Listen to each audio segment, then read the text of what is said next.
Boa noite. Nós estamos dando início a mais um Diálogo AMSUR. Como sempre, o Diálogo AMSUR é desenvolvido pelo Instituto AMSUR, Instituto Sul-Americano para a Cooperação e a Gestão Estratégica de Políticas Públicas. Nós temos também a cooperação do Fórum 21 e do portal Rede Estação Democracia, que é um portal do Rio Grande do Sul. E hoje nós vamos abordar um tema que ganhou proeminência política esta semana, ligada à apreciação pelo STF, Superior Tribunal Federal, que é a da descriminalização do uso fundamentalmente da maconha, né? Mas esse tema já vinha sendo politizado desde que o STF começou esse julgamento, mas ganhou agora uma grande politização por parte, fundamentalmente, de setores da extrema-direita. Teve como reação imediata sob a explicação de que o STF estaria invadindo competências do Congresso,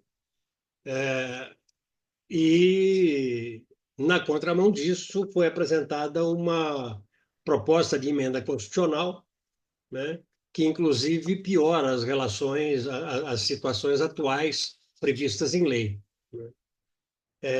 Nós não temos a intenção hoje aqui de fazer exatamente uma discussão sobre a politização do processo, apesar de que isso pode estar colocado nas falas, mas tentar entender o tema como um tema que deveria estar sendo abordado sob a ótica das políticas públicas, fundamentalmente duas políticas públicas importantes. Uma, política pública de saúde, tendo em vista que, por um lado, o uso da substância, né, inclusive das substâncias, não só da maconha, mas das substâncias, tem provocado muitas vezes situações complicadas, complexas, de dependência química. Enfim, é um tema importante de saúde pública.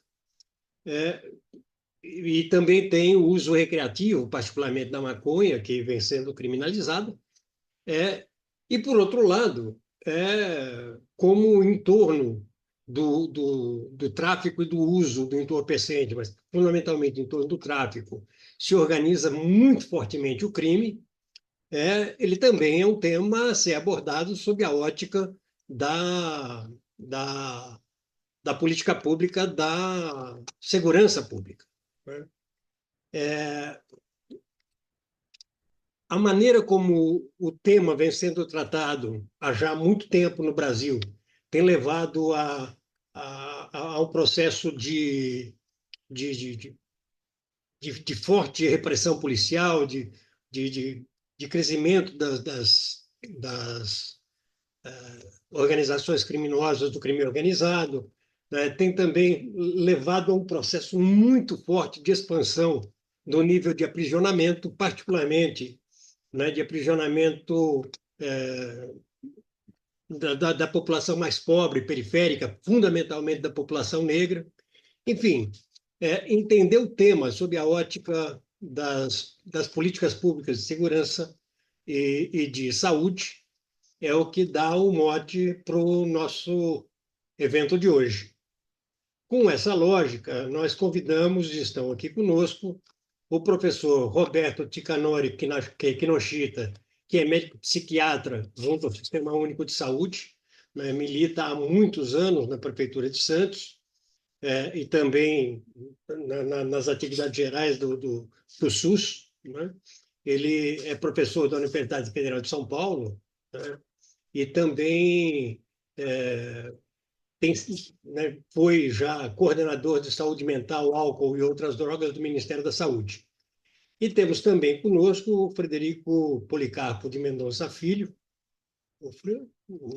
que é sociólogo, antropólogo, é pesquisador da Universidade Federal Fluminense, onde é professora adjunto de antropologia no curso de políticas públicas, né, onde curso esse em que se aborda muito o tema das drogas, do sistema de justiça, das políticas públicas, e também eu gostaria de saudar a presença de ambos, e gostaria, para darmos início aos nossos trabalhos, de pedir que a abertura fosse feita pelo Vicente Trevas, que é o nosso presidente do Instituto Ansur, pedindo antes que quem nos assiste pelo YouTube que se inscreva em nosso canal Instituto Ansur, que deem o seu like para amplificar a penetração do canal, mas que também entendam o interesse em ser avisados das próximas atividades, que cliquem no sininho. Então, Vicente, com você, por favor. Muito boa noite a todas e todos, e saudação àqueles que irão assistir em outros horários.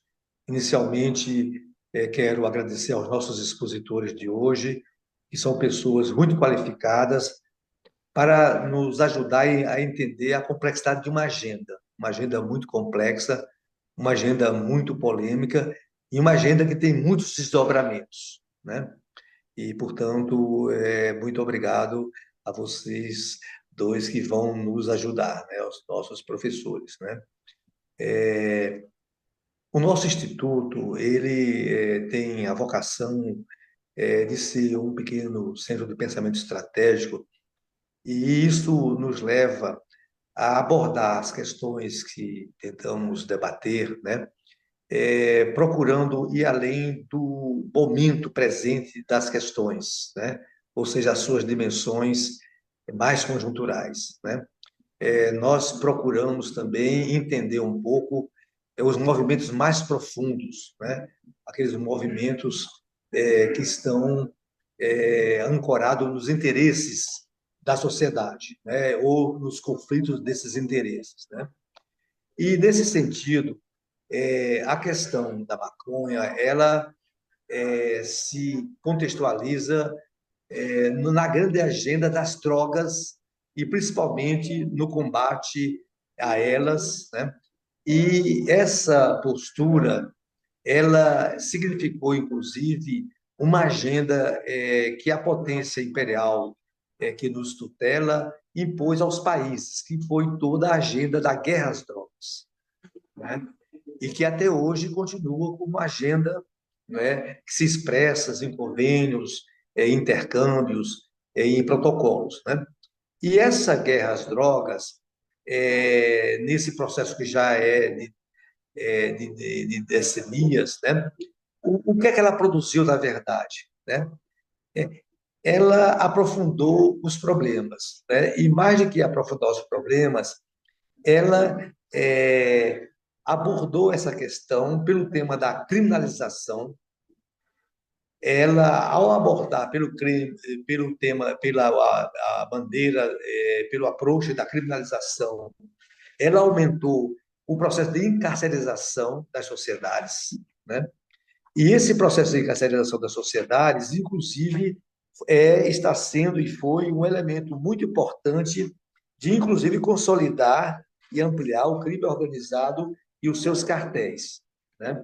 E, portanto, nós estamos diante, e essa guerra às drogas, ela significou alteração, modificação das legislações, nos protocolos, nos acordos de cooperação entre as entidades policiais e assim por diante, né? Por outro lado, essa guerra às drogas, ela fez o quê? Ela fez crescer, né, essa agenda, a agenda das drogas, na dinâmica da sua dimensão de mercadorias e mercado e da movimentação bilionária e trilionária que essas atividades produzem, né? E então, nesse sentido, nós gostaríamos, né, de contextualizar a natureza deste embate que nós estamos vivendo através dos movimentos do Congresso, através dos movimentos do Supremo Tribunal Federal, através de movimentos sociais, né? Sobre essa questão, né? E aqui, veja, eu pediria aos nossos convidados, né, se pudessem nos esclarecer mais sobre o tema da descriminalização, né? É um pouco que há um embate sobre esse tema, né? E um embate que envolve, de um lado, as forças civilizatórias mais da diversidade, de um entendimento mais razoável, e o conservadorismo reacionário e religioso, né?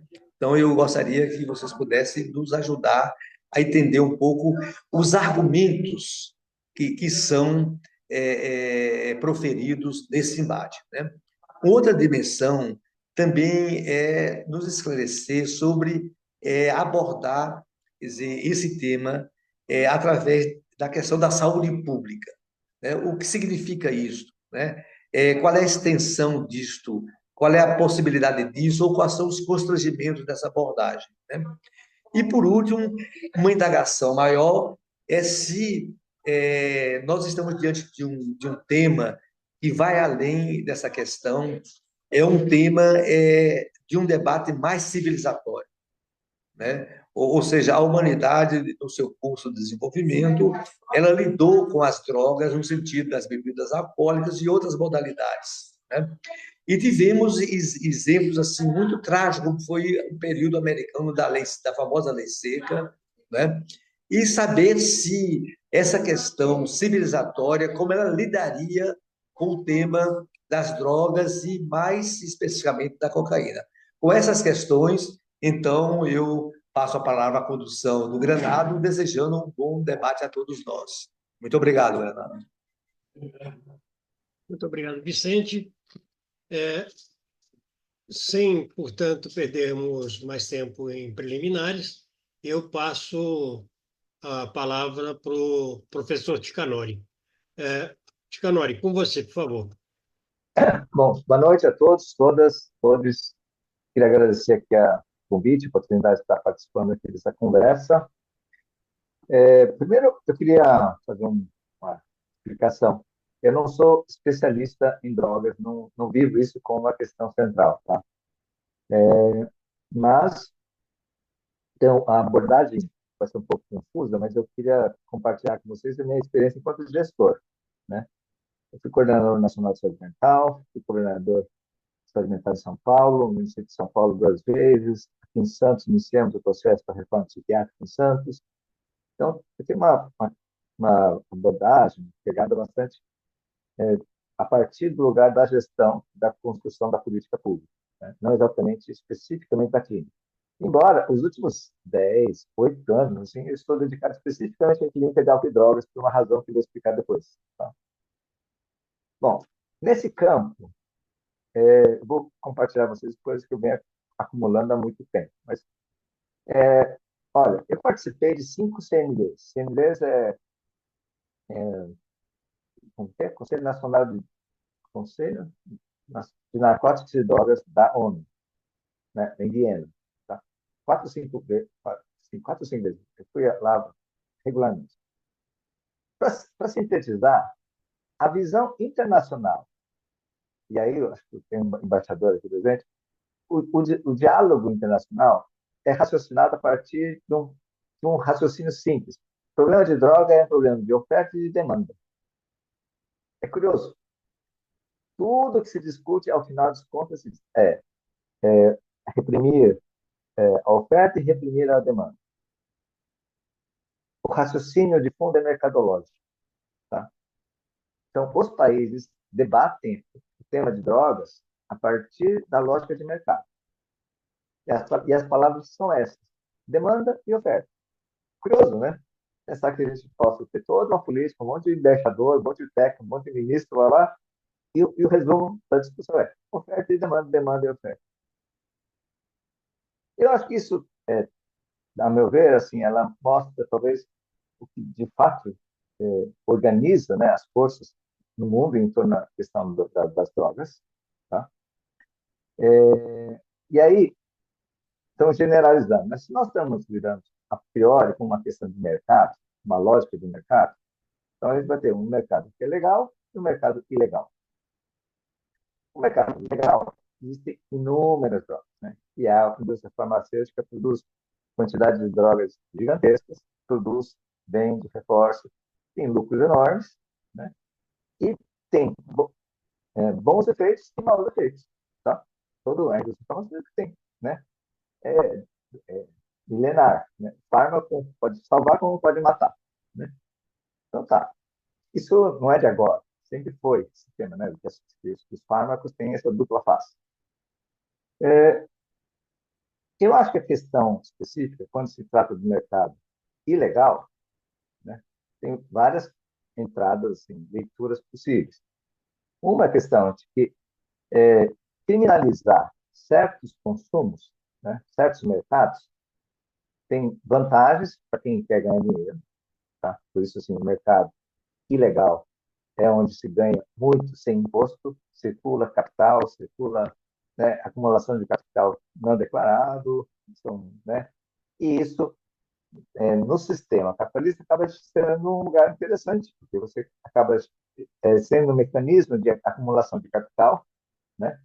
Fora os mecanismos legais, só que esse dinheiro retorna, né? Tem um mecanismo de lavagem enorme, e, obviamente, esse processo de retorno desse capital entra, né, corrompendo todos os sistemas reguladores gerais, tá? Porque esse é um grande problema a ser pensado, né? Como esse mecanismo da criminalização de um setor de mercado, ele tem essa dupla face. Ele não é anticapital, ao contrário, ele é orgânico ao capital, né? Ele facilita o capital, né? Acho que esse é um tema importante, porque o discurso do combate ao crime, combate à repressão, etc., tem inúmeras reportagens há décadas, né? O Banco de Boston nunca se preocupou, né, da onde vem o dinheiro, tá? Ele recebe o dinheiro, circula, né, legaliza e transforma em capital rapidamente. Não importa de onde veio, né? A origem do dinheiro nunca foi questionada. Os bancos não se importam de onde vem, porque já vem um capital acumulado, né? Então, acho que esse é um ponto crítico para se pensar. Como é que se faz um enfrentamento, né, se criminaliza, não sei o que, não sei o que lá, mas as instituições financeiras passam ao largo desse dinheiro que circula nesse sistema, né? Então, uma certa face hipócrita, né, de dizer que nós estamos fazendo algum combate, que, na verdade, o interesse de mercado é muito mais determinante, tá? E o mercado não é determinado pelas pessoas que estão nos morros, né? Os donos dos bancos, os financistas, não estão morando nos morros. Então, acho que esse é um ponto para se pensar. Por que essa é a meu ver, uma certa face hipócrita, né, em relação à questão de tentar controlar um mercado ilegal, né? Porque o mercado ilegal ele tem vantagens para o sistema capitalista também, né? Acho que é uma questão importante. Por que eu coloco isso? Porque na tese da descriminalização, né, poderia ser, de fato, uma abertura em tentar parar com essa discussão de que tem dois mercados, um mercado ilegal e um mercado legal. Mas todo mercado deveria ser legalizado, né? Se nós queremos ter algum mecanismo público de Estado para um tipo de mercado, ele tem que ser público, legalizado, ordenado segundo as suas condições gerais, né? Como álcool, como cigarro, como diazepam, como qualquer outra substância aí, como chocolate, né? Como açúcar, né? Tudo tem que ter algum grau de controle do Estado, controle do comércio, controle dos consumidores, né? Essa questão de uma coisa, questão de res pública, né? De coisa pública. Então, eu acho que esse é um ponto importante, que o processo de descriminalização é uma porta para sair dessa hipocrisia, a meu ver, né? Então, uma questão importante. Ela traz outros efeitos que diz respeito, por exemplo, quando se toma a questão da criminalização do consumo da substância como estratégia de controle de determinadas partes da sociedade, né? Então, sempre existem estratégias de controlar segmentos sociais a partir, né, de certos dispositivos. Então, o dispositivo da droga, né, dispositivo no sentido assim, é um mecanismo de controle institucional, cultural, né, de valores que faz as pessoas serem subjugadas e controladas por uma instituição chamada droga, tá? A droga, a adição, uma instituição que faz as pessoas serem colocadas, identificadas sob um certo regime, e que é um regime fechado. Quem detém poder, quem não detém poder, né? E por isso o encarceramento, seja na prisão, seja no hospital, seja na comunidade terapêutica, seja nas periferias da cidade, porque também é um encarceramento, se pensar, né? As pessoas estão abandonadas, largadas, né, das margens, né? Essa expulsão de parcelas da sociedade, digamos assim, fora do círculo mais, eu vou entre aspas, dizer, civilizado, né? É um dispositivo que justifica você manter a exclusão, justifica manter as pessoas para fora, né? Então, também é uma perspectiva para se pensar. Toda política de criminalização ela tem esse efeito de dar uma justificativa para a marginalização, para a exclusão, para a negativação, né, de parcelas, chama assim, subjugadas da sociedade. Ou seja, é um processo de exercício de poder, né? Quando você vai dizer que o outro não vale, né? O outro não tem as qualidades suficientes para ser igual a mim, então ele está fora. E usar droga é um marcador para isso, né? Acho que esse é um ponto. Por isso, assim, eu acho uma coisa que eu venho pensando há muito tempo, assim, quando se tenta misturar comércio, né, a questão da criminal e a questão, aí no meu campo, do tratamento, tudo num pacote só, ajuda a manter a confusão. Tá? Então, a meu ver, assim, o que é interessante comércio é comércio, né? A humanidade comercializa as coisas há, né, dezenas de milhares de anos. Ok, então o comércio tem que ser pensado. Que, a meu ver, o comércio público, organizado, regrado publicamente, é a melhor coisa para todas as situações comerciais, né? Para o trading, né? Para trocas. A questão do tráfico, ou da criminalização, a gente tem que lembrar o seguinte: é, só é crime porque é proibido, né? A questão da droga, especificamente a questão da droga, só é crime porque é proibida, né? Então, se você elimina a separação entre drogas legais e ilegais, a questão do crime, nesse caso especificamente, ela deixa de ser crime, né? E é um ponto que pode ter outras consequências, como disse, vai interferir nos mercados, nas regulações, né, onde as pessoas vão estar. E também nos processos de acumulação de capital, que é esse processo de acumulação de capital fora do circuito, né, regular, né? Acho que essa é uma questão. E a questão do tratamento, e aí eu vou tentar fechar um pouco, é muito curioso, porque assim, ao longo dos anos, né, na verdade, assim, o processo, o progresso, né, a melhoria, né, do entendimento sobre o que é a questão da dependência química, ou não é dependência química, do que se trata, de fato, né, vai se perdendo exatamente um entendimento mais preciso, tá? Então, usando a clínica no campo das drogas é uma coisa muito, muito frágil, né? Então, exemplos mais bem chama caricatos que são curiosos. Olha, o corpo é muito dependente, né? A pessoa usa uma substância fica super dependente. Tá. É consensuado de que nicotina provavelmente é a droga que causa mais dependência química, né? Que o corpo mais fica dependente fisiologicamente. A pessoa tem um infarto, bate em cor, no dia seguinte ele nunca mais fuma, né? Então, assim, bom, por que que aquela pessoa que teve um infarto, teve frente à morte, ele larga e nunca mais fuma? 20 anos depois, até às vezes tem vontade de fumar, mas ele não fuma mais. Sem nenhum tratamento específico, a não ser, né, salvar a vida do infarto. Então, se essa questão da dependência química fosse tão determinante, né, especificamente do ponto de vista fisiológico, né, esse fenômeno, né, especificamente lá das pessoas que sofrem infarto e param de fumar instantaneamente, né, não aconteceria. Não teria lógica por que acontecer, né? A força da determinação bioquímica não permitiria isso acontecer. Então, só para fazer a demonstração inversa. Existem outras forças que fazem as pessoas mudarem de comportamento que não tem a ver com a química. Ou, por outro lado, a química, a bioquímica, não é determinante, na verdade, do comportamento. Tá? E acho que esse é um ponto bastante importante, porque enquanto a gente fica discutindo a clínica das pessoas amarrada na questão da substância, né, esta evidência que eu estou dizendo, que ela é empírica, concreta, né? Olha, o cara infartou, ele nunca mais fuma, né? Isso é corrente, né? Faz décadas que acontece, a micose operando regular, não teria como explicar isso, tá?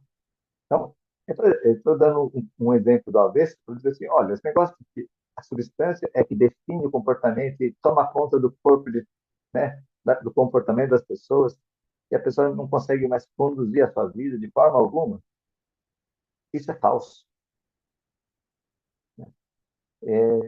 Acho que é uma produção psicossocial, uma produção cultural, uma produção da sociedade, é uma produção que serve para inúmeras outras finalidades que não é exatamente um conhecimento clínico de fato, a meu ver, tá?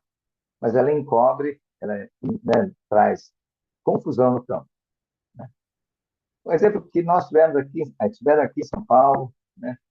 Na Cracolândia, eu ajudei a montar o projeto de braços abertos lá na Cracolândia, junto com o governo Haddad. Tá? Na época eu estava no Ministério da Saúde, mas eu conversei bastante com a Liz, né, que era a coordenadora de saúde mental, e ajudei a pensar um pouco aquele projeto de braços abertos. O que acontecia lá? As pessoas fumavam crack o dia inteiro, né? Ocuparam a rua, criaram barracas, né, aquela coisa de ocupação.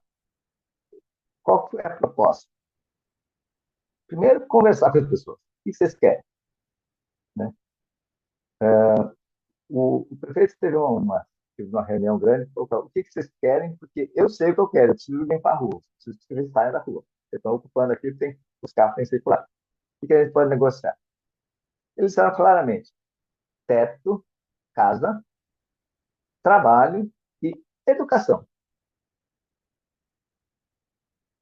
Qual que é o perfil dessa gente? 60% já tinha passado na cadeia, 70% não saiu do ensino primário, né? Pessoas que nunca tiveram um emprego, uma inserção efetivamente real na sociedade. Tá? Então, no primeiro momento, 450 pessoas se inscreveram no programa, eles mesmos desmontaram os barracos, as coisas, criaram, tal, e foram para 5 hotéis, 450 pessoas. Foi ofertada para eles uma bolsa que pagava, se não me engano, R$ 30 por dia para participar de equipes de varreção que ficaram varrendo ali o centro da cidade. Ele pagava semanalmente, né? Eles faziam esse trabalho 6 horas pela manhã e à tarde eles podiam participar de cursos de formação se quisessem. Tá? Bom, a primeira pergunta é: será que pessoas que estão na Cracolândia fumando 30 pedras de crack por dia são capazes de responder a uma oferta dessa? Eles vão corresponder? A palavra deles tem valor? Então, 2 anos depois, mais de 400 pessoas continuavam no trabalho lá no projeto. Né? Segundo, essas pessoas continuaram usando crack? Sim, só que reduziram de 30 para 5, né? De 30 para 3, 4 pedras por dia. E você pergunta para a pessoa: quando você fuma? Quando eu não estou ocupado, quando eu não tenho o que fazer, quando eu estou, né, sem responsabilidade. Segunda coisa, se as pessoas conseguem planejar futuro, esse é um dos pontos interessantes. Quando as pessoas tinham moradia, o discurso era: olha, agora eu vou conseguir dormir por 2 horas. O outro me diz: quando abre a porta do quarto, eu vejo, agora eu tenho para onde voltar. Então, essa questão da vida temporal, né, conseguir estender um tempo projetado para frente, depende de você ter um ponto de referência fixo e contínuo. Se você não tem essa referência fixa e contínua, você está sempre no presente. Bom, O fato é, essas pessoas usavam drogas,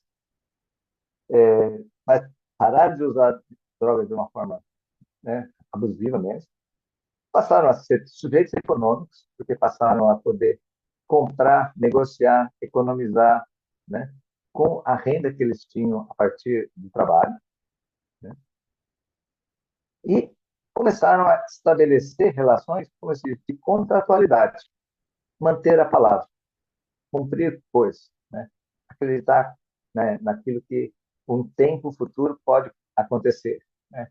Ah, de ontem para a semana que vem, dá para esperar porque vai acontecer e o tempo vai se estendendo.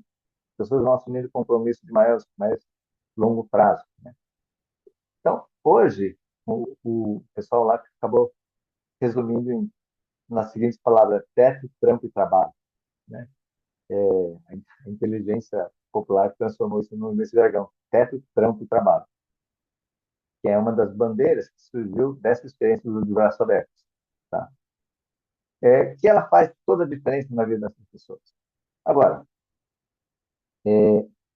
ser uma pessoa que está ali, né, na Cracolândia, consumindo drogas, é o resultado, não da droga, é o resultado da ausência de trabalho, falta de moradia, de falta de oportunidade. Não, oportunidade não gosto de usar essa palavra, mas falta de instrumentação na vida, né? Educação, formação, capacidade de projeção, né? Capacidade de esperar, de aguentar até o dia seguinte, fazer esse tipo de sujeito econômico que ele calcula, vamos chamar assim, ganhos e perdas segundo as suas condições. Se as pessoas não têm nada, ele não espera nada e tenta sobreviver o presente, né? E nesse lugar, usar crack é um jeito de suportar a agonia do presente, porque o presente tem essa condição terrível, né? Então, eu estou colocando essa questão para dizer assim, se a gente se ilude achando que o problema é a pedra, né, nós não conseguimos construir políticas públicas. Eu escrevi um texto que dizia assim, crack é uma pedra no sapato do gestor público, porque engana, né? É uma coisa muito pequena, mas ela engana. Ela tira a pessoa do norte, o gestor da sua direção de construir a política pública, né? A questão de fundo, né, para aquela população, né, da Cracolândia, ela é igual a de todo mundo, no sentido de ter moradia, de ter uma renda, de ter dignidade, de ter respeito, né? Essa construção numa sociedade desigual como a do Brasil, né, ela não se faz com estritamente abordagens médicas nem psicológicas, tá? Ela precisa ter materialidade. Ela precisa ter, conseguir fazer e entender efetivamente a condição concreta dessas pessoas. Se elas estão numa situação de marginalidade, não é só falta de oportunidade, é uma estrutura social que ela vive daquele jeito. Não tem tempo, presente nem passado, só um instante, não tem contrato, não tem compromisso. Por quê? Porque não faz sentido ter nada disso. Então, assim, eu queria a oportunidade e ele não pegou, bom, ele não consegue pegar. Então, é muito frequente, né? Inclusive, setores progressistas vão dizer, não, nós queremos todas as oportunidades e a pessoa não quis, né? Ele não quis, ele não sabe nem o que é se inserir nessas oportunidades que a gente vê a partir de um olhar de classe média, né? Essa percepção, né, que a vida não tem tempo no futuro, né, que não tem confiabilidade uns nos outros, né, isso não é o vivido comum das pessoas, né? E a gente vai erroneamente fazer julgamento moral sobre quem não consegue viver de outro jeito. Então, a experiência do braço aberto mostrou o seguinte: com paciência, estas, você tinha falado, né, cara, sobre a questão do processo civilizatório, né, é essencial, né? A gente supor que as pessoas são civilizadas a priori e que o problema básico é oportunidade, a meu ver, esse é um discurso liberal que ilude os problemas reais, né? Sem que a gente ultrapasse essa primeira barreira, né? Conhecer, compreender quem são essas pessoas, o que eles, qual é a dor subjetiva, real, efetiva dessas pessoas, é muito difícil, né? Por quê? por outro lado, vestir a carapuça de drogado, vestir a carapuça de marginal, vestir a carapuça, né, de que eu não me adequo, né, é também um ganho, uma situação de você onde não ganha nada. É um paradoxo, né? Assim, vestir esse lugar, né? Essa caricatura de humano, né? Parece que é a única coisa que lhe dá algum valor, né? Porque na sua faceta humana efetiva, ninguém lhe dá valor nenhum, né? Então, eu acho que a questão da saúde, né? Ela está muito aquém dos problemas que a gente tem que enfrentar, né? A chamada psiquiatria, ela pode ajudar até um certo grau, desde que essa, como disse, essa estrutura social possa ser compreendida e receber uma incidência, né, que crie, de fato, possibilidades de novas vivências, de novas possibilidades de interagir e eu vou encerrar aqui na ideia de ser, de fato, uma experiência civilizatória. Então, eu acho que isso dá para começar a conversa, né? Perfeito, professor Ticanori, muito obrigado mesmo. Sua abordagem, a gente tinha pensado mesmo na linha da política pública de saúde. Eu passo agora, então, para o professor Frederico Policarpo, para sua abordagem. Frederico, com você, por favor. Obrigado, Antônio Carlos. Bem, em primeiro lugar, agradecer o convite, dar boa noite a todos, saudar aqui o professor Tica Nori, dizer que, bem, Antônio Carlos, começo só fazendo uma pequena correção, que eu, sou professor de antropologia, já passei pelo curso de políticas públicas e agora eu estou no curso de segurança pública, que é aqui na Universidade Federal Fluminense, em Niterói. Bem, eu vou pegar um pouco. Foi excelente a explanação, a primeira fala do Ticanori, que já falou bastante coisa relacionada também à segurança pública. Estou total de acordo com tudo que ele falou, né? Essa contextualização, em especial no início da fala, é muito importante, essa dimensão do mercado, né? Como isso é, como a própria construção, né, de todo esse arcabouço legal sobre o comércio das drogas, substâncias, da ONU, né, desse sistema de controle global das drogas, essa dimensão do mercado ela é muito presente, né, até hoje. Então já tirou uma parte grande aqui do que eu ia falar. Eu vou pegar aqui, para a gente começar aqui a conversa, o que o Trevas falou no início, né, sobre as guerras drogas, né, também um ponto muito falado, né, muito importante quando a gente vai falar da política de drogas no Brasil, né, na América Latina de uma maneira geral, esses efeitos da criminalização, do encarceramento, né, essa tutela dos Estados Unidos. Eu acho isso tudo também muito fundamental, né, para a gente ter como pano de fundo. Mas aí eu acho que eu vou fazer um recorte, né, para apresentar aqui alguns pontos, que eu acho também é importante, né, a gente falar dos locais, né, digamos assim, do Brasil, da Argentina. Então, porque se isso tudo é uma imposição, inclusive, né, a ONU, esse controle todo, também é importante, né, a gente entender como, né, cada país, digamos assim, né, como esse arcabouço legal local, ele também é muito importante para a gente entender, né? O Ticanori falou também, né? A sociedade desigual brasileira, a formação do Estado brasileiro, né? Esse Estado escravocrata, enfim, tem uma série de características da formação brasileira, do Estado brasileiro, que evidentemente vão informar, né? Como as instituições vão administrar os conflitos relacionados ao uso de droga, ao comércio de droga. Então, esse é um primeiro ponto que eu queria colocar aqui, né? Isso tem a ver também com da onde eu estou falando, né? O que eu vou falar aqui está baseado nas pesquisas que eu tenho feito, lá desde do meu mestrado, que eu fiz o mestrado inicialmente sobre o uso de drogas, né, o controle de drogas aqui na cidade, no Rio de Janeiro, bem naquele momento da transição da lei anterior, quer dizer, da lei vigente, né, 11.343 de 2006, quando ela passou. E eu acompanhei, então, as audiências judiciais no Tribunal de Justiça aqui para ver como era feita essa audiência. Tinha um programa à época chamado Programa Justiça Terapêutica. Então, estava interessado como é que ia ser feito esse encaminhamento.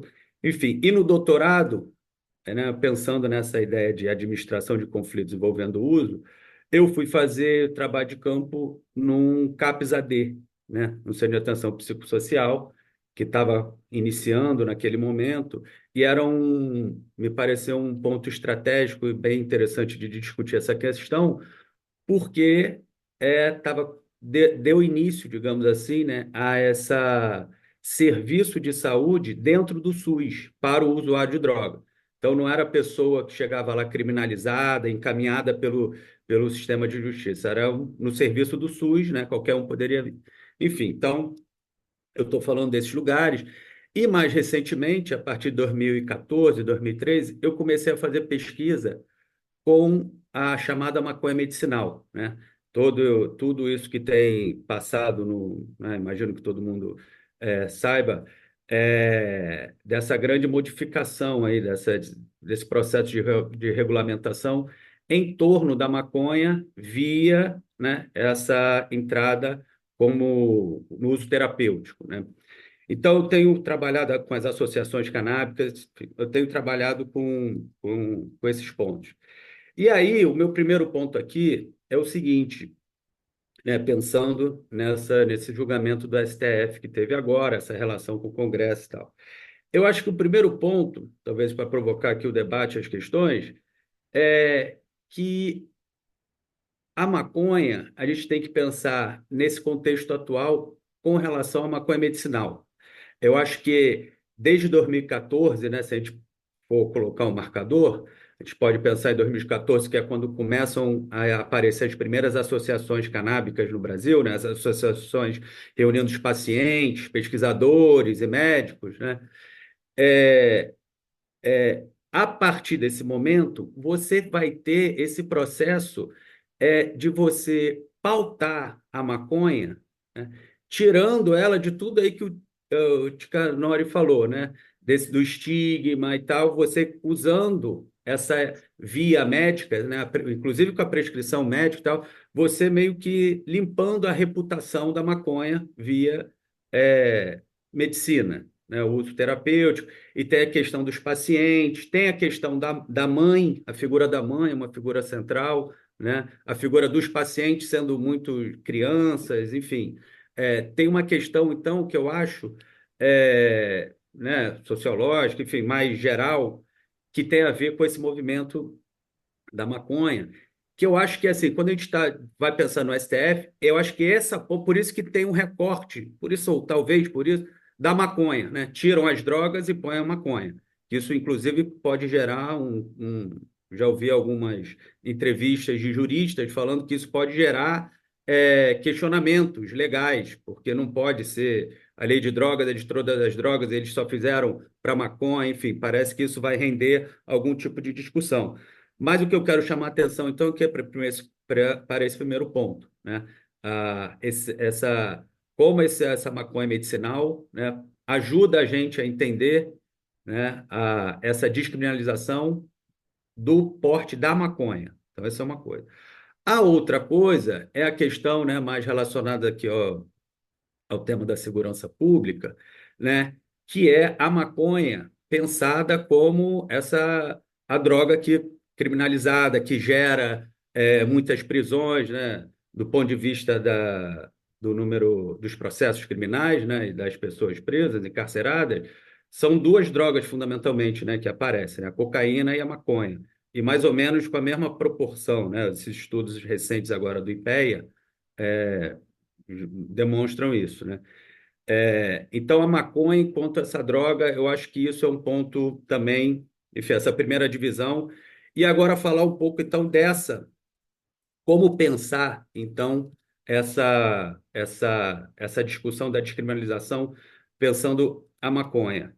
Olha, eu tenho visto também, né, recentemente, evidentemente, essa coisa foi muito recente, pessoas muito otimistas, achando que vai mudar alguma coisa, achando que a discussão em torno da construção de um critério objetivo, né, os 40 gramas lá que foi tirada, a mediana que foi tirada, isso de alguma forma pode ter uma implicação no número de encarceramento, né, eu acho, baseado, né, nessas pesquisas que eu tenho feito, principalmente, né, pensando na pesquisa que eu fiz no mestrado, quando eu acompanhei uma modificação que também aparecia muito essa discussão em torno dos critérios objetivos e tal, me parece que a coisa, tomara que eu esteja errado, né, mas eu acho que as coisas não vão mudar, né, e talvez até piorem.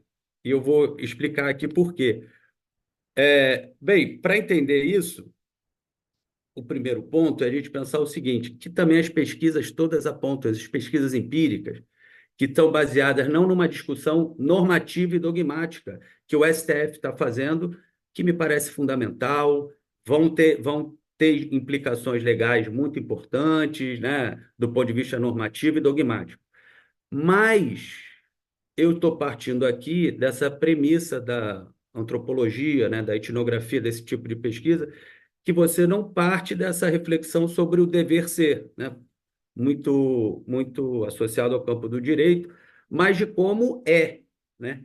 E aí, acompanhando os trabalhos e fazendo pesquisa com a Polícia Militar, com o Ministério Público, acompanhando as audiências, o cenário não é muito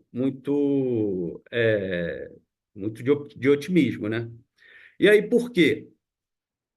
É, Essa ideia do critério objetivo, a gente está pensando como se existisse algum tipo de controle atualmente, né, presente, que a Polícia Militar, ou que o Ministério Público, ou que a magistratura faça sobre isso. E a pesquisa do IPEA, que saiu ano passado, que foi em cima dos processos, para traçar o perfil dos condenados como traficantes, e depois eles fizeram uma pesquisa complementar, pegando vários documentos, né, laudo pericial, a sentença, o laudo preliminar, e aí é apontado que não há controle dessas instituições sobre a droga. Bem, primeiro que não tem direito, como a gente saber, não há uma medição, não há protocolos, não há padronização, não há parametrização sobre isso. Então, inclusive dentro da mesma instituição, né? Ou a Polícia Militar faz uma coisa, depois vai para a Polícia Civil, faz outra coisa, e aí o Ministério Público decide outra coisa, e chega no juiz, ele decide outra coisa, né? Então, essa forma de funcionamento do sistema de justiça, onde isso é o que acontece, isso é possível, é assim que as pessoas são processadas. Aí outro ponto também, que isso é muito conhecido, quem trabalha com esse tema, né, da política de segurança pública relacionada às drogas, essa falta de controle, essa falta de comunicação entre as instituições, né? E que cada um pode definir, né? Né, dar uma sentença ou dar uma camada de verdade àquele procedimento. Isso também fica claro, e a pesquisa do IPEA aponta isso, a maioria das pessoas são presas, são processadas por flagrante. Não existe investigação, né? O que isso significa dizer? Que a maioria das pessoas são presas pela PM, né? Que no sistema de segurança é a responsável por pela vigilância, então, pelo controle, né? Das pessoas na rua. E essa descriminalização agora que o STF, né, tá dizendo, apesar do critério objetivo, ele não mexe nesse mecanismo que é fundamental para esse critério objetivo valer. O PM, ou o promotor, ou o delegado, ou o juiz, se ele quiser, né, se ele reconhecer naquele flagrante, naquela situação, que houve tráfico de drogas, ele pode pegar a pessoa e acusá-la de traficante, independente se ela tem 5 gramas, ou 40, ou 100 gramas de maconha. Entende? Então, esse poder, né, que não foi mexido, que não foi discutido, né, porque esse poder passa por todas essas instituições, né, desde a Polícia Militar, Civil, delegado, depois Ministério Público e o juiz, todos eles têm muita autonomia e pouca, digamos, disposição para criar um protocolo ou para criar um critério que valesse entre elas. Então, se você vai botar o critério, só que se o policial da rua vai continuar prendendo a pessoa e ela vai poder falar que o cara estava vendendo ao invés de estar fumando e o cara está com 5 gramas no bolso, esse cara vai continuar sendo preso. Isso aconteceu em 2006. 2006 a gente teve exatamente essa mesma discussão, só que não chegou no Supremo, né? Não foi nenhuma decisão. Teve exatamente essa discussão. E qual foi o efeito social de 2006? Encarceramento em massa de mulheres, que não teve uma grande explosão de aumento depois da lei de 2006. Enfim, então eu tenho mais coisa aqui para falar, mas eu acho que eu vou passar a palavra para a gente abrir. Mas o meu ponto aqui é para a gente pensar isso. Hoje em dia, eu acho que o Trevas falou isso também, chamou a atenção desse cenário. Hoje em dia, o STF, né, pautou, julgou, e está um conflito aí entre o Senado, entre o Congresso e o STF. E o Congresso querendo botar a PEC, querendo colocar a criminalização da jornada na Constituição, em reação óbvia e explícita ao Supremo, o Congresso. Agora, a minha pergunta depois de a gente ter passado pelo governo anterior, né? Enfim, com esse tema e com vários outros super conservador, enfim, eu fico pensando, o que é a Polícia Militar dos Estados? Qual é a postura da Polícia Militar? Me parece que a Polícia Militar e o Ministério Público e a magistratura estão muito mais alinhadas ao Congresso do que a essa postura do STF. Então, o meu receio, digamos assim, né, o meu receio do ponto de vista como cidadão, né, é que essa minha reflexão, baseada nessas pesquisas, de que a coisa pode, inclusive, piorar por conta disso que eu tentei explanar aqui rapidamente, né, se a gente não conseguir discutir, né, e com as próprias forças policiais, com uma forma de a gente criar um controle dessas instituições por elas mesmas, e elas mesmas criem, por exemplo, né, esse protocolo e esse critério que fosse valer entre elas, né? Isso daí, como está, do jeito que passou e do jeito que está sendo discutido, me parece que não mudou nada, inclusive, né, do jeito que a coisa está polarizada no país, pode, né, digamos assim, piorar aí essas questões que o Trevas já apontou, né? Aumentar o número de pessoas presas como tráfico e, em consequência, aumentar a população carcerária no país, né? Enfim, depois eu vou passar a palavra aí, depois eu falo aqui alguns outros pontos. Muito obrigado, professor Frederico. Posso chamá-lo de Fred, né? Que eu vi que todo mundo lhe chama de Fred e eu te Claro, sem dúvida. chamo de Tica.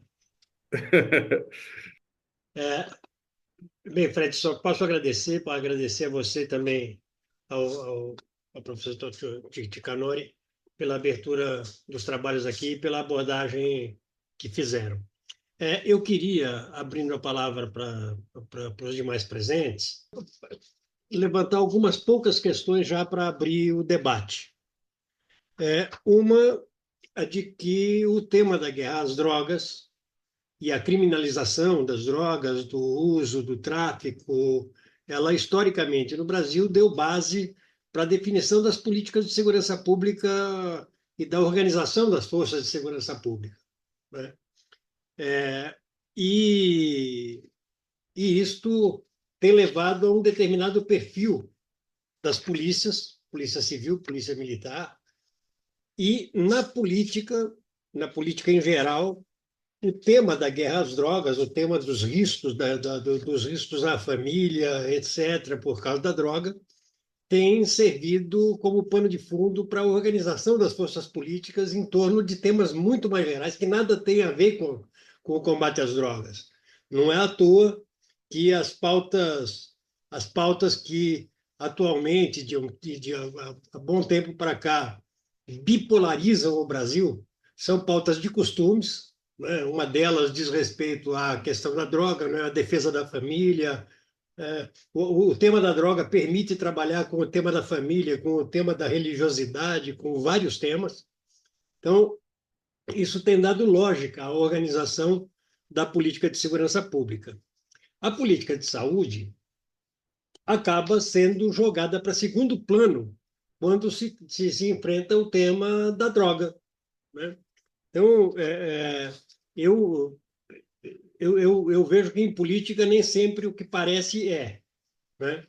Nós temos hoje, no momento presente, imediato, uma reação ao debate que foi desenvolvido no STF, que, por sua vez, foi instado a se posicionar, porque isso não vinha sendo abordado por quem de direito no processo de formação de políticas públicas, quer o Poder Executivo e o Poder Legislativo, mas as reações à decisão do STF casam muito com várias coisas que estão em jogo, né? Estão em jogo já as eleições municipais, está em jogo a eleição para a própria mesa do Congresso, né, para as mesas do Congresso, ou como é que se organizam as forças, como é que se faz agregação de forças, como é que se compõe correlação de forças dentro do Congresso, ou seja, de repente, um pano de fundo como esse acaba se valendo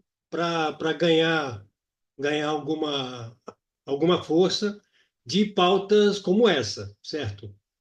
O debate não é sério, eu tenho clareza de que o debate não é sério, da maneira como ele tem sido levado, mas o fato concreto é de que a gente tem consequências, né? Consequências reais nas políticas de saúde pública e nas políticas de segurança pública desse jogo político que está sendo jogado no Brasil. Eu estou levantando isso como pano de fundo, né, para tentar puxar um pouco o debate do que está por trás dos procedimentos ou dos movimentos que estão sendo feitos na política brasileira. Vicente Trevas, com você, por favor. Mais uma vez, muito grato aí pela exposição de vocês, né? E eu queria aprofundar uma dimensão, né, da análise do Frederico, né, do professor Frederico, né? Para ver se eu, né, entendi com muita precisão, né? Ou seja, nós estamos nessa agenda do combate à guerra às drogas, agenda da criminalização, né? Estaríamos diante de uma e a falta de protocolos que condicionem o conjunto dos atores que atuam nessa agenda, né? E, portanto, estaríamos muito prisioneiros dos atores, agentes, né? De sua cultura, enfim, de suas considerações. Então, a minha indagação é se nós não estamos diante de uma atuação discriminatória, discricionária, aliás, do Estado brasileiro, entende? Ora, se nós estamos numa agenda muito delicada, porque implica em consequências graves para as pessoas, né? Diante de uma ação discricionária, né? Nós estamos diante de uma de uma grande vulnerabilidade da cidadania, né? Então, veja isso, e, portanto, diante de uma atuação do Estado que, na prática, pode negar direitos, né, que são portadores dos cidadãos, né? Se eu entendi essa sua afirmação, professor, né, nós estamos diante de um problema político, institucional, democrático muito grave, né? E que, portanto, nós, as forças civilizatórias, as forças democráticas, teriam de criar um movimento de arguir a atuação do Estado na matéria, né? Claro, isso já é feito pelas pesquisas, mas nós não temos ainda um movimento, se entende, que tenha densidade capaz de incidir, se entende, na busca de eliminar a subjetividade dos atores, né?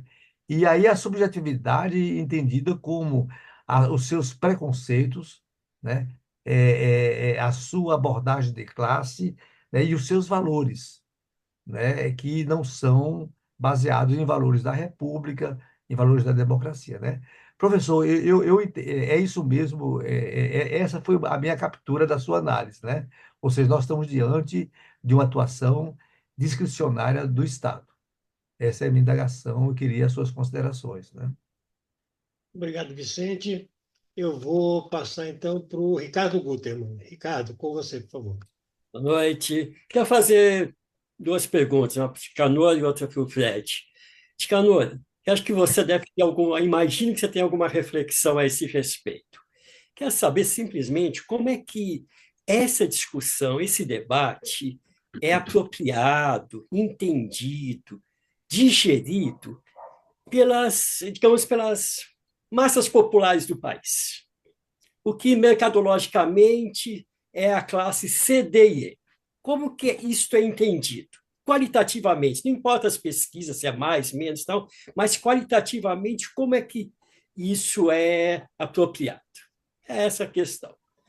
Para o Fred, eu queria que voltasse um pouco mais para essa questão da lei de 2006, para entender melhor, já que isso é a referência para o que pode acontecer agora, qual que foi este salto de que uma lei que, em princípio, distinguia o usuário, o traficante, portanto, aparentemente, é uma medida positiva, de menor discriminação, de, digamos, mais liberal em tese, acabou se transformando no oposto.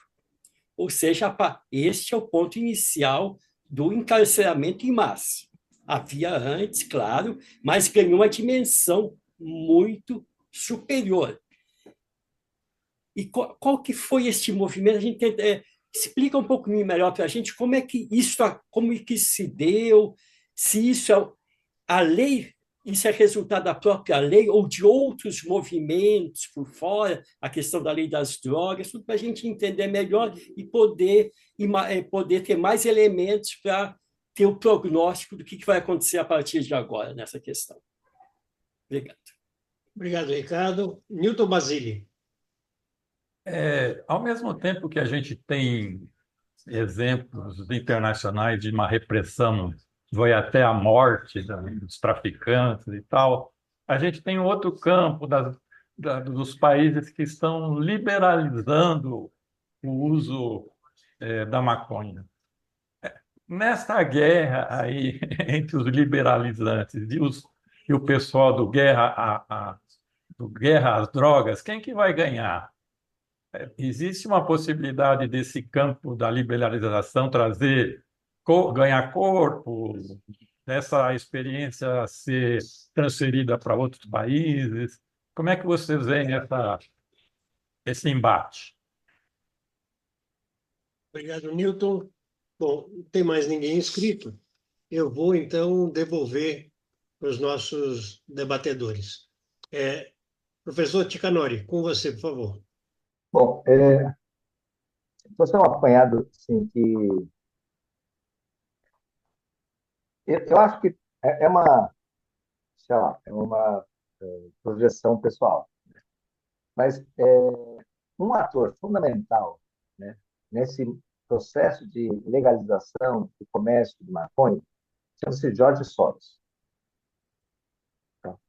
Ele é um dos grandes investidores, né, um bilionário investidor que investe via ONGs, via entidades, via um monte de coisa no sentido dessa transformação da maconha numa coisa que possa ser mais legal. Né? A meu ver, isso é um ator muito importante nesse cenário. Há anos ele vem fazendo esse investimento. Né? Por exemplo, a pesquisa que a gente fez aqui, né, uma das pesquisas que foi feita no Braço Aberto foi financiada pelo Jorge Soros. Vai dizer, e aí vai dizer, é legal, não sei o que, tá. Então, é um processo delicado, no sentido assim, é um grau de civilização a mais você sair, como disse, da ilegalização para a situação da legalização. Ao mesmo tempo, é cair, né, na dinâmica do capitalismo. Tá? Eu acho que isso do capitalismo chama aberto, né, transparente. Tá? Esse é um ponto. Outro fator que aí joga com uma certa complexidade, porque tem um outro mecanismo que vem se crescendo, né, e já se coloca no Brasil já há algum tempo, que é transformar, né, prisão em entidade privada. Tá? A, lá no Maranhão, já a família da Sarney já detém lá um monte de prisões privadas. Então, o que eu queria tomar como uma questão assim, geral, né? De um lado, você pega, olha, uma parcela desse mercado de drogas, você consegue legalizar e transformar em consumidores bacanas, né? Quem consegue consumir dentro do sistema mercadológico regular.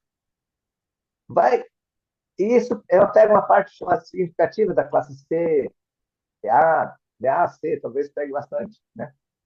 Mas continua necessário ter mecanismos de como é que você marginaliza, criminaliza, reprime pessoas que, né, não têm lugar na sociedade. E aí é uma coisa que eu aprendi com os manicômios, você transforma uma pessoa que não produz nada em valor, tá? Porque ela em si se torna uma mercadoria, né? Então, uma pessoa que é presa, levada num sistema de prisão privada, é ele a mercadoria. Tá? A pessoa passa a ser a mercadoria né, da coisa. E aí a justificativa, se usou isso, se usou aquilo, é absolutamente secundária. No manicômio, internava-se qualquer coisa. Tá? Estava meio fora, já caiu na rua, pega e leva para dentro do manicômio. Leva para dentro do manicômio. Né? Porque a pessoa se tornava um cheque em branco. Né?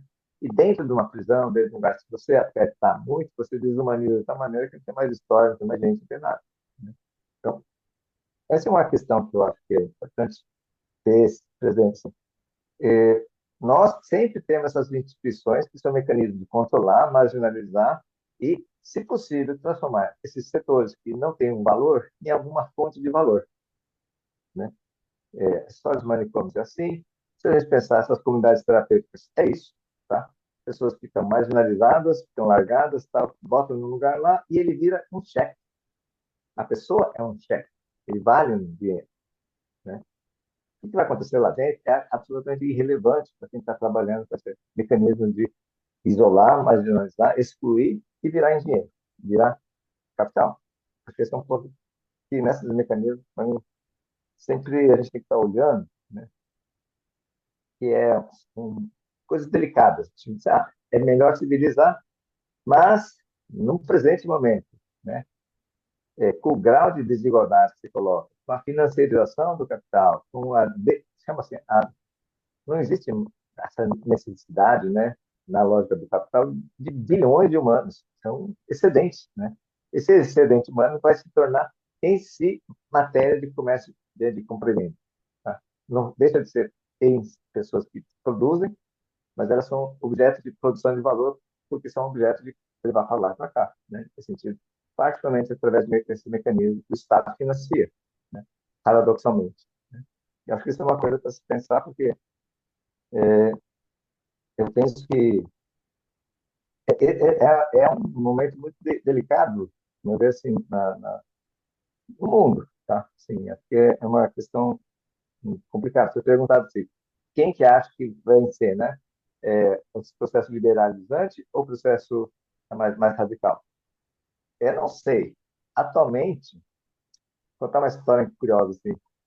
Uma vez em Viena, os americanos queriam propor aquilo que chama de justiça de drogas, né? E tem isso um pouco no Brasil. Que a pessoa vai presa pela polícia e se oferece para ele, dizer assim, se você fizer tratamento, você não vai preso, né? Então você tem o direito de não ser preso se você aceitar um tratamento forçado, né? Forçado nesse sentido, né? Constrangido.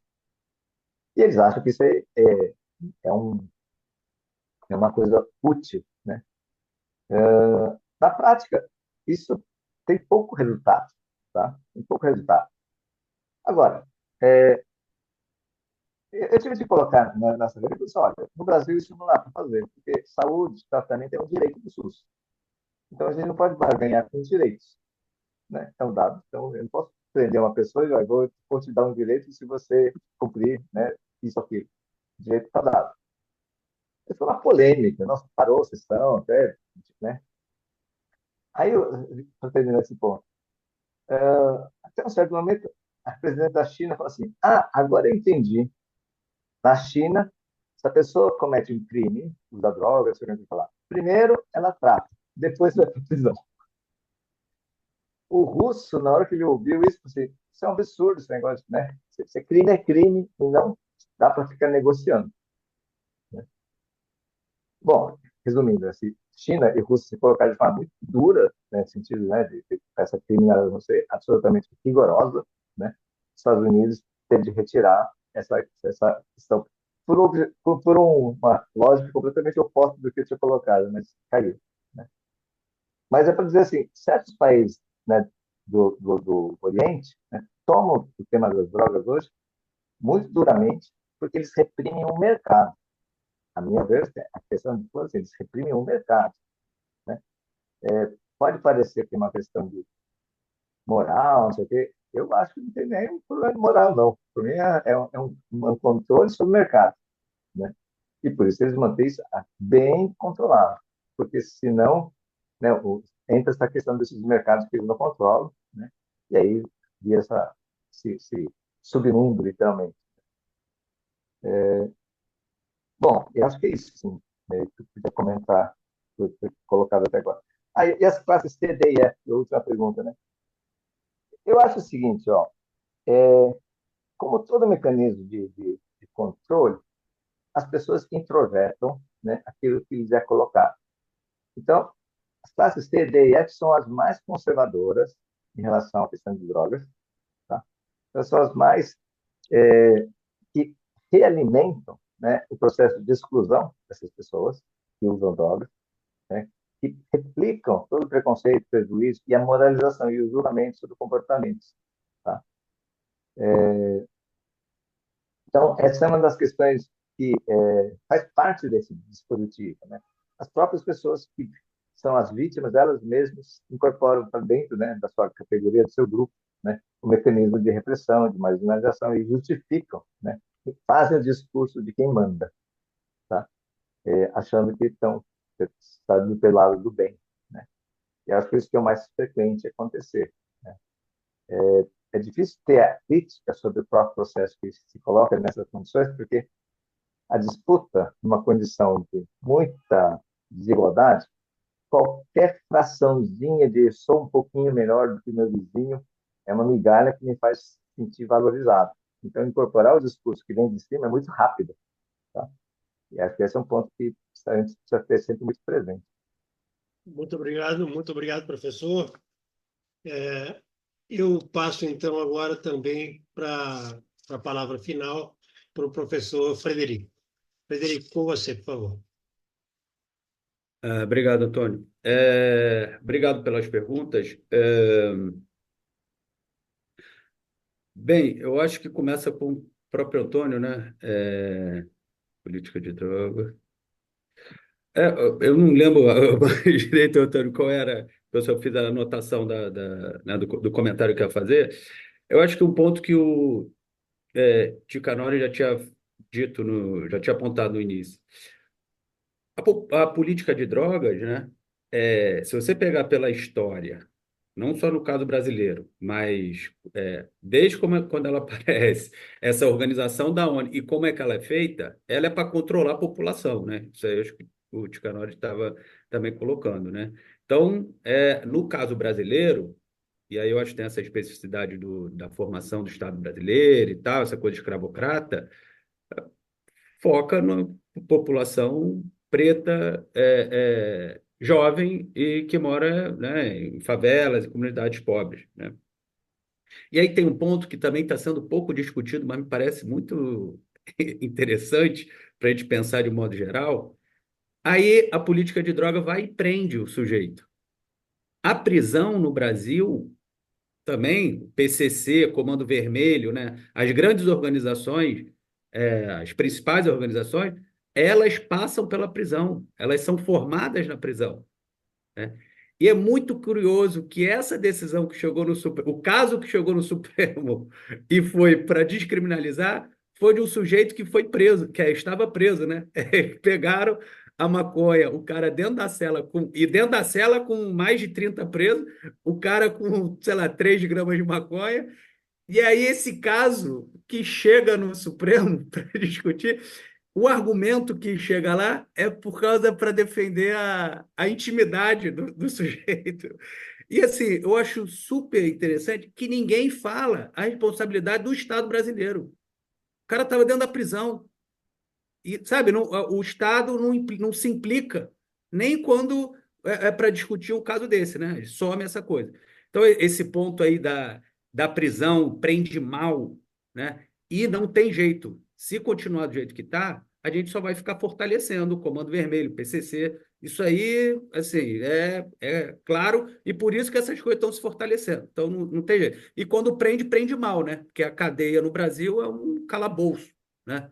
É isso. Tem nada a ver lá com a penitenciária do Foucault, que ele fica descrevendo, essa coisa disciplinar, nada. A prisão é uma coisa. Tem né, disciplinar o sujeito para nada. Bem, Trevas, foi bom, eu acho que é isso mesmo, né? Você entendeu bem. Só uma coisa, não acho, é isso, sem protocolo, como eu falei. E isso está recentemente na pesquisa do IPEA, que foi com os dados, né, e pegando os documentos. E eles colocam isso. Eles construíram lá a amostragem deles, pegaram, acho que, mais de 50 mil processos e foram tirando para uma amostragem e construíram um indicador chamado de melhor, como é que é? Melhor indicador possível, alguma coisa assim. Por quê? Porque havia tantas lacunas dos documentos que eles tiveram que criar uma forma. Quer dizer, o laudo preliminar diz uma coisa, o laudo definitivo diz outra, vai para o troço diz outra. Quer dizer, até para você criar uma estatística pensada desse ponto de vista, você não tem, você teve que criar. Então, esse ponto de vista do protocolo ilustra bem isso. Agora, só uma correção assim, do que eu falei, do que você entendeu, que não é subjetivo dos operadores. O problema da PM, por exemplo, que é a letalidade do Estado brasileiro, da PM, né, no Rio de Janeiro, por exemplo, que mata muito, não é porque todo mundo que está na PM é sádico. Evidentemente que existe, né, o sádico, o cara que entra para a PM para matar os outros. Mas o problema não é o caso individual, não é uma coisa subjetiva dos operadores. O que as pesquisas mostram que isso aí é uma forma de funcionamento do sistema, das instituições, né? Então, o fato da Guarda Municipal, olha só, no Rio de Janeiro é assim, né? A Guarda Municipal não se comunica com a PM, que por sua vez não se comunica com a Polícia Civil, que não se comunica com o Ministério Público. Você não tem como você pensar numa política de segurança pública se cada instituição que está controlando o mesmo espaço público, que está controlando a produção da verdade legal daquele espaço, elas não compartilham informação, não compartilham os dados. né? Então, assim, não é uma questão da subjetividade, é só isso. Eu acho que tem o próprio funcionamento aí, de novo, né? Tem essa coisa da formação do Estado brasileiro que me parece muito importante a gente sempre considerar, né? A polícia militar, isso também é muito, né? Quando eu dou aula e tal, eu sempre falo isso. Aqui no Rio de Janeiro, qual é o símbolo que está? Qual é o símbolo que está no carro da PM, de qualquer PM? É a coroa, 1809, a data da fundação da Polícia Militar, quando vem a família real para cá. Até hoje é o brasão, é a coroa. O nome da escola da Polícia Militar, da Academia Policial, Dom João VI. Quer dizer, isso pode ser pouca coisa, mas também pode ser muita coisa, né? Essa república faz referência a esse tipo de coisa, sabe? Então, assim, isso não é só o simbolismo, isso nos ajuda a entender o próprio funcionamento da instituição. E aí eu diria, então, não eu diria que é mais, digamos assim, é mais, para ficar claro, ao invés de discricionariedade, eu acho que é mais arbitrariedade. E arbitrariedade é um aval das instituições, né? Como eu falei, o STF acabou de falar 40 gramas, agora é o critério objetivo. Se o PM na rua, o cara estiver fumando maconha, der para o outro, tal, o PM prendeu o cara em flagrante, o cara pode ser preso como traficante. Entende? E aí essa coisa não é arbitrária, assim, nesse sentido que eu estou falando, esse tipo de arbitrariedade. Você vai suplantar e vai chegar na delegacia, se o delegado quiser registrar ou não, abrir um inquérito ou não, botar também. E se chegar no Ministério Público, a mesma coisa. Essa ideia que a gente tem de que o critério objetivo, lá, 40 gramas, o PM na rua vai respeitar isso, o cara tá coisa, e vai chegar na delegacia, sabe? Essa ideia, a gente precisa, isso assim, nesse debate público, porque quem trabalha com esse tema, qualquer policial, qualquer jurista, qualquer promotor, é assim que funciona, é assim que a verdade legal ela é construída nas instituições. Entende? Esse peso da prova material, por exemplo, do laudo pericial, ele não é definitivo e não é inquestionável. O juiz pode chegar, por exemplo, existe, né, o princípio do livre convencimento motivado do juiz. Sabe o que é isso? Aí tem pesquisas sobre isso, perguntando aos juízes como é que eles decidem. O juiz pode simplesmente é, acionar esse princípio legal, livre, convencimento motivado dele mesmo, e desconsiderar as provas. E é a súmula 70 no Rio de Janeiro, o Tribunal de Justiça do Rio de Janeiro, a súmula 70. O que a súmula 70 diz? O juiz, não, o Ministério Público, pode só considerar o testemunho do policial e dispensar as outras provas. Estou falando, isso não é arbitrariedade nesse sentido que eu estou falando. Pode muita coisa, não é porque o juiz é a subjetividade dele. O sistema permite isso. É assim que as coisas. Entende? Esse que é um ponto que eu acho que é difícil da gente colocar, botar esse tipo de lógica, esse tipo no senso comum. A gente não acha que é isso, né? A gente acha que essas 40 gramas aí, esses critérios objetivos, terão algum peso inquestionável. E não vai ter, porque o sistema funciona de outra forma, né? E aí também tem essa coisa de você não produzir dados. Por exemplo, o pessoal que trabalha com prisão, agora, né, o pessoal assim, que eu estou falando, que eu oriento, as pesquisas que eu participo, você vai querer. Quantas pessoas estão presas no Brasil? Você não tem esse dado. Você entra aqui na prisão, uma aluna minha fez pesquisa, orientando a minha, fez aqui na prisão, não tem. O diretor da prisão que fala quantas pessoas estão presas. Esse número não é público. Esse número, sabe, você fazer pesquisa com dados quantitativos e estatística na segurança pública é muito complicado, né? Por isso que muitas vezes os pesquisadores usam, inclusive, dados do sistema de saúde, né? Que são muito mais confiáveis do que o da segurança pública. mas é por conta desse contexto que eu estou falando. Não é porque a gente é incompetente ou as instituições não produzem. Não produzem porque a forma da produção da verdade concentra tudo, o juiz vai decidir, o delegado vai decidir, entende? Então tem essa questão, né? E aí, assim, pensando no que fazer aqui propaganda lá da Universidade da UF, onde eu estou, tem um Instituto Nacional de Ciência e Tecnologia, né, o Instituto de Estudos Comparados em Administração de Conflitos, coordenado pelo professor Roberto Cândido Lima, que trabalha exatamente com essas questões de segurança pública. E assim, ô Trevas, como a gente vai fazer uma coisa? Não é, né, a abordagem lá que a gente tem. A gente não é Ministério Público, não é nada. A gente não vai interferir ou forçar a polícia, por exemplo, a fazer nada. O que você tem que fazer? Você tem que fazer com que eles observem essas práticas todas que a gente está discutindo aqui e eles decidam aderir a esses valores republicanos, que vejam isso tudo.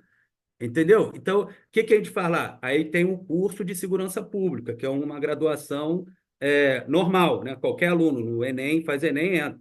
Tem policiais, mas a grande maioria são de pessoas, são alunos normais, jovens que acabaram a coisa.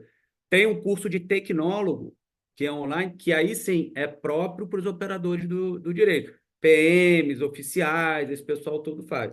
E agora a gente abriu lá uma pós-graduação estrito sensu, que também é para de injustiça e segurança para tratar desse tema. Então, assim, a ideia é que a gente, com os operadores ou com pessoas, formar novos profissionais para atuarem no campo da segurança pública, você consiga fazer essa discussão que a gente está fazendo com os próprios operadores. Não é a gente falando, controlando eles, porque isso não muda assim, né? Não muda. Você vai fazer isso no CNJ, ninguém muda, no Ministério Público, ninguém manda no Ministério. Não adianta, que você não vai mudar, né? Não vai mandar em ninguém. Então, a gente tem que construir essa ideia de aderir, fazer com que essas pessoas valorizem, né, esses valores republicanos aí. E, por fim, o Ricardo, ótimo, você perguntou, também eu posso depois passar aí para o Antônio, ele te passar. Tem um artigo que é de 2011, né, que a gente conta exatamente isso. O Antônio, a Carolina Grilo, que inclusive, né, você tinha feito contato com ela, que me indicou, ela e um outro colega, o Marco Veríssimo, nós escrevemos um artigo exatamente explicando isso aí que você perguntou, né, que eu falei rapidinho. Foi o problema? E, de novo, a gente não está falando sobre isso, mas não mexeu. O problema lá, Ricardo, foi que em 2006 a gente, né, acabou com a pena de prisão. Poucas pessoas já iam presas naquele momento, né? Quase ninguém ia preso, o usuário de droga. O artigo 16, já nesse momento, 2005, já não ia. Mas, enfim, em 2006 você acabou com a pena de prisão, certo? Com essa ideia da despenalização. Mas, ao mesmo tempo, o que a lei de 2006 fez foi aumentar a pena de prisão para o tráfico de drogas. Aumentou, a pena mínima foi para 5 anos. O que a gente argumenta, e as pesquisas que a gente estava fazendo na época mostraram, estavam apontando, que o direito, me parece que é isso que o Supremo falou, eu acho que o campo do direito, né, ele não sabe ou não quer lidar com essa questão do uso de droga.